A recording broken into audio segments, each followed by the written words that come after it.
Jackie Chan adalah legenda hidup dalam perfilman laga dunia. Kemampuan koreografi bela diri yang memukau serta dipadukan dengan adegan lucu membuat pria kelahiran Hong Kong ini memiliki banyak penggemar. Dan di tahun 2020, Jackie Chan kembali membintangi film yang berjudul Vanguard.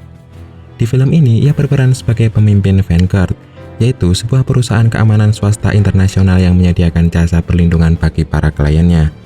Suatu ketika, Vanguard mendapat tugas untuk melindungi seorang klien yang tengah diincar oleh sebuah kelompok yang ingin menuntut balas dendam.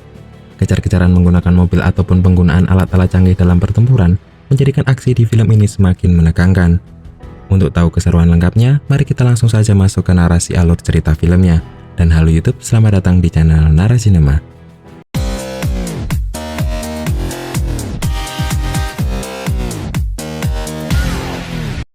Adegan dibuka dengan sebuah perayaan Imlek di kota London. Dalam kerumunan, tampak ada yang mengawasi seseorang yang menjadi target mereka. Orang yang menjadi target tersebut bernama Qin Guoli, seorang pengusaha yang sedang berjalan-jalan merayakan tahun baru Imlek bersama istrinya. Sementara itu, tak jauh dari sana, ada dua orang anggota Vanguard yang sedang tidak bertugas juga tengah merayakan Imlek bersama keluarganya, yaitu Zhang Kaizuan dan Lei Zhenju. Kembali ke Qin yang sedang ditelepon putrinya bernama Farida. Farida kini berada di Afrika. Kecintaannya kepada binatang membawanya menjadi aktivis untuk melindungi satwa langka dari para pemburu liar. Setelah menutup teleponnya dan hendak masuk ke mobil, tiba-tiba pengawal Qin dilumpuhkan oleh dua orang yang telah mengawasinya dari tadi. Bersama istrinya, kini ia pun diculik dua orang tersebut. Adegan berpindah ke markas Vanguard di London. Tan Hua Ting, atau kita panggil saja Jackie Chan, adalah seorang CEO di perusahaan itu. Ia mendapat laporan mengenai kasus penculikan yang menimpa klien mereka, yaitu Qin Guoli. Setelah mendapat informasi adanya petugas Vanguard di sekitar TKP, Jackie Chan memerintahkan kedua petugas tersebut untuk menyelamatkan Qin meski mereka sedang tidak bertugas. Kaizuan dan Lei yang menerima perintah bergegas menuju tempat penyekapan Qin dan istrinya. Karena mereka sedang tidak bertugas, baik Kaizuan maupun Lei tentu saja sama-sama tak membawa senjata. Sehingga tak ada pilihan lain selain harus melumpuhkan penjagaan gedung itu menggunakan tangan kosong. Sementara di dalam, Qin diinterogasi oleh pemimpin penculik bernama Bruto. Bruto menanyakan perihal uang milik mendiang ayah bosnya yang kini disinyalir disembunyikan oleh Qin. Qin mengaku tak mengetahui di mana keberadaan uang itu, tapi Bruto tentu saja tak langsung percaya. Ia lalu menyuruh anak buahnya untuk mengeksekusi istri Qin.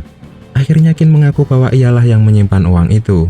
Bruto kemudian meminta Qin menyerahkan uang tersebut jika ingin ia dan istrinya dilepaskan. Di saat yang bersamaan terdengar suara ketukan pintu. Ketika salah satu anak buah Bruto membukanya, Lei langsung menghajarnya. Aksi pertarungan sengit pun terjadi. Dengan kemampuan kungfu yang dimiliki Lei, ia berhasil menghajar beberapa penjahat.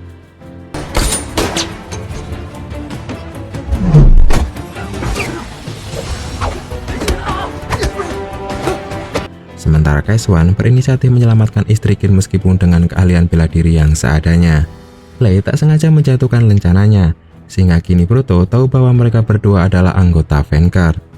Ia lalu meminta agar Lei tak ikut campur dengan menyerahkan Qin yang bersamanya. Lei yang terpojok di salah satu ruangan di lantai 4 memutuskan nekat melompat ke tengah parade di jalan. Beruntung, anggota Vanguard lain bernama Mia datang tepat waktu untuk menjemput mereka, sehingga kini mereka berhasil lolos dengan menyelamatkan Qin beserta istrinya. Di markas Vanguard, Qin lalu menceritakan bahwa dulu ia sempat mempunyai mitra bisnis bernama Ma Hashim. Sampai kemudian ia mengetahui bahwa Ma Hashim adalah anggota kelompok berbahaya yang ingin membeli senjata pemusnah massal. Qin yang tak ingin hal itu terwujud lalu melaporkan Ma Hashim ke polisi. 7 bulan yang lalu akhirnya Ma Hashim terbunuh dalam operasi militer. Namun anak sulungnya yaitu Omar berhasil selamat. Jadi bisa disimpulkan bahwa kelompok penculik itu adalah suruhan Omar yang ingin balas dendam. Qin mendadak teringat putrinya yang berada di Afrika. Ia lalu meminta Vanguard untuk membawa putrinya pulang, karena kemungkinan besar akan menjadi target Omar selanjutnya. Sementara di kota Jadebala, akhirnya diperlihatkan sosok Omar yang tengah menerima laporan dari Bruto perihal lolosnya Qin. Omar lalu menyuruh Bruto mencari dan menangkap anak Qin sebagai ganti. Singkat cerita, Jackie Chan terjun langsung dengan dibantu anak buahnya dalam misi penjemputan Farida. Di tempat lain, Bruto yang juga sedang memburu Farida menyewa pemburu lokal untuk menemukannya. Jackie Chan bersama tim akhirnya menemukan Farida yang tengah bermain dengan seekor singa. Keberadaan singa tersebut tentu menjadi masalah bagi mereka ketika akan mendekat untuk menjemput Farida.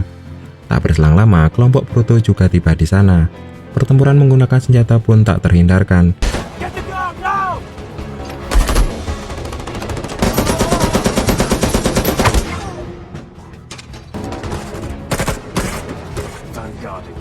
Dengan senapan bius, Farida berusaha membantu melumpuhkan para penjahat.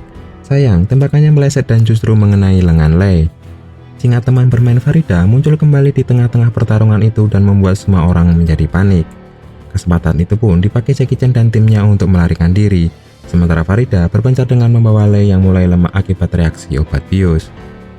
Untuk lepas dari kejaran Proto, Farida memilih jalur sungai karena mobilnya memiliki mode mengapung di air.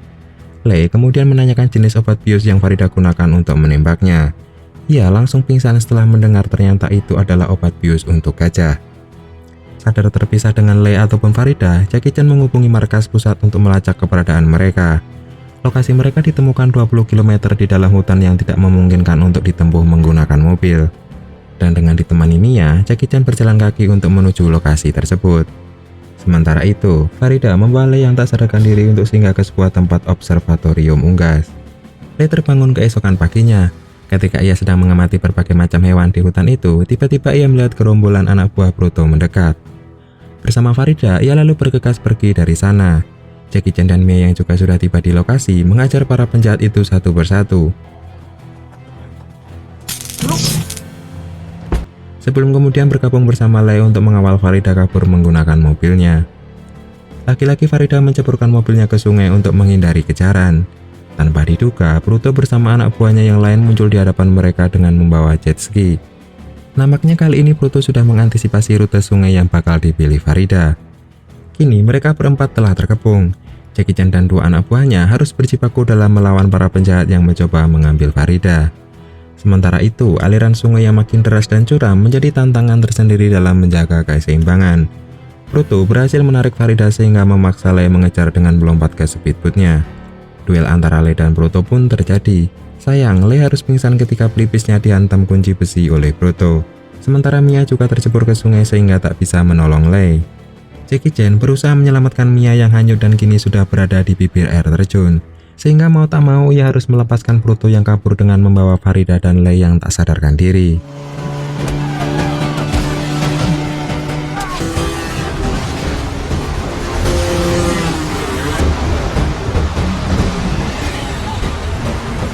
Jackie Chan mendapat tawaran dari Omar untuk menyerahkan Qin, dan sebagai ganti ia akan melepaskan anggota Vanguard yang mereka sandera. Jika tidak, maka Omar mengancam akan memenggalnya.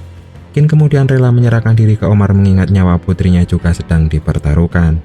Namun, Jackie Chan sedikit kecewa dengan Qin yang menyembunyikan sesuatu darinya, karena ternyata Qin yang menyimpan uang mendiang ayah Omar, dan dari sanalah semua masalah bermula.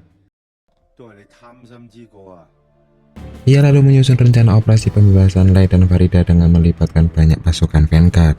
Namun tentu saja operasi itu tak akan mudah karena Omar tinggal di sebuah istana dengan penjagaan yang sangat ketat, dan untuk menyusup masuk diperlukan bantuan informan penduduk lokal. Sedangkan lebih dari 2000 penduduk kota Jadebala adalah prajurit Omar. Setelah mendapat informan yang mereka butuhkan, kini waktunya Jackie Chan berangkat bersama para pasukannya.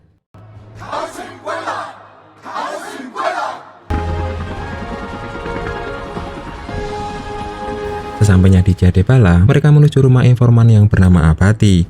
Jackie Chan menjanjikan kehidupan baru di tempat lain untuk Abati dan keluarganya jika bersedia membantu mereka menyusup masuk.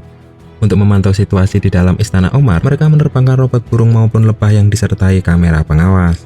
Adegan berpindah ke Proto yang tertarik dengan kemampuan bela diri Lei. Ia kemudian mengajaknya untuk bekerja bersama, tapi tentu saja Lei menolak tawaran tersebut. Proto yang merasa tersinggung dengan penolakan itu lantas mengikat dan memasang rompi bom ke tubuh Lei. Omar ditelepon oleh seseorang yang menanyakan perihal transaksi senjata yang masih tertunda. Kemudian Omar berjanji akan menyelesaikan kesepakatan itu dan hanya minta sedikit waktu lagi. Abati adalah sopir yang mengantar keperluan dapur istana Omar, sehingga ia bisa menyusupkan Mia masuk ke dalam komplek Omar. Sementara pasukan lain masuk melewati gorong-gorong ketika malam hari, dan dengan dipandu dari markas Vanguard, mereka bisa menghindari prajurit yang berjaga di istana itu. Esoknya adalah hari pertukaran sandera sebagaimana yang telah disepakati antara Vanguard dan Omar. Jackie Chan datang bersama Qin dengan dikawal anak buah Omar. Qin lalu menyerahkan koper berisi dokumen aset milik mendiang Asim yang ia kelola. Omar yang mengharapkan uang cash marah menerima koper itu dan menganggap Qin telah mempermainkannya. Asim telah mengubah sebagian besar aset ke dalam bentuk emas, dan Qin bersedia mengantarkan Omar ke tempat penyimpanan itu. Namun Omar yang telah kehilangan kesabaran memerintahkan anak buahnya untuk membunuh Farida. Jackie Chan lalu memberi kode kepada petugas Vanguard yang telah bersiaga di pohon untuk menembak anak buah Omar tersebut. Aksi saling tembak pun terjadi, sementara Proto juga telah mengaktifkan timer bom pada rompi yang dipakai Lei. Kaisuan lalu mencoba menjinakkan bom di rompi tersebut, tapi tak hanya itu, karena ternyata Lei juga berdiri di atas ranjau. Sedangkan Mia yang selama ini menyamar sebagai pelayan berhasil merobohkan para penjahat untuk menyelamatkan Farida. Kaisuan akhirnya berhasil melepaskan Lei dari ledakan bom ranjau di kakinya.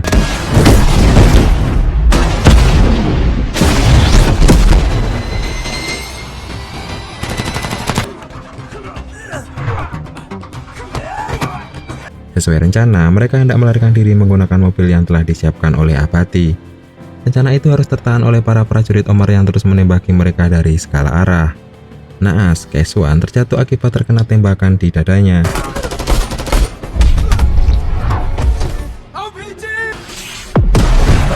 Sedangkan kondisi mereka kian terjepit jika tak segera melarikan diri. Namun sebagai seorang sahabat, Lei tak bisa meninggalkan Kaisuan begitu saja. Ia nekat menjemput Kaisuan yang tertimbun reruntuhan. Tak ingin menambah korban yang jatuh, Qin berinisiatif menyerahkan diri, karena memang hanya dirinya lah yang diinginkan oleh Omar. Ia hanya meminta kepada Jackie Chan untuk membawa keluar putrinya dari sana dengan selamat. Tak ada pilihan lain, Jackie Chan bergegas meninggalkan tempat itu bersama pasukannya. Di perjalanan, Kaisuan akhirnya kembali sadar. Beruntung karena dadanya terlindungi oleh lencana mainan hadiah dari anaknya. Qin diketahui menyimpan aset Maasim di Dubai. Singkat cerita, Jackie Chan dan tim kini menuju Dubai untuk menyelamatkan ayah Farida. Jackie Chan bekerja sama dengan kepolisian Dubai karena ia menduga Omar akan melanjutkan transaksi pembelian senjata yang belum sempat direalisasikan ayahnya karena keburu terbunuh saat operasi militer. Selain itu, sebuah kapal induk Amerika Serikat yang dipimpin Kapten Greg Dawes sedang bersandar di pangkalan militer Dubai. Kapten Dawes adalah komandan saat operasi militer yang menewaskan ayah Omar. Jadi bisa dipastikan pembelian senjata itu untuk membalas dendam Omar kepada tentara Amerika Serikat. Kepala kepolisian Dubai kemudian menghubungi kapal induk tersebut untuk memperingatkan akan adanya potensi bahaya. Dari informasi yang didapat, mereka akan melakukan transaksi di sebuah bengkel mobil.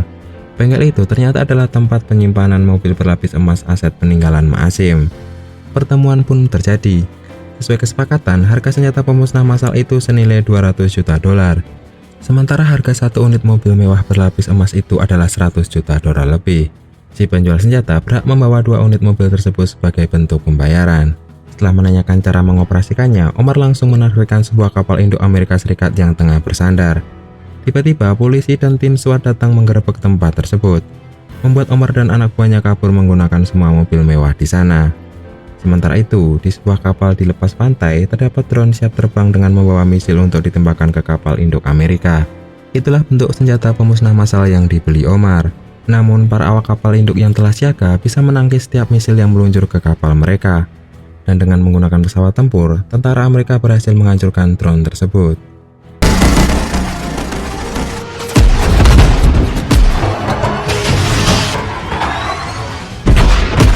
Jackie Chan dan pasukan Vanguard lainnya membantu polisi untuk mengejar Omar.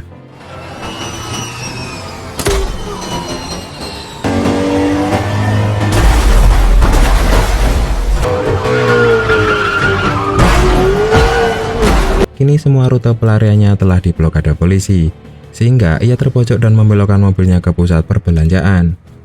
Mobil Hammer yang dikendarai Omar akhirnya terguling dan sekaligus mengakhiri pelariannya.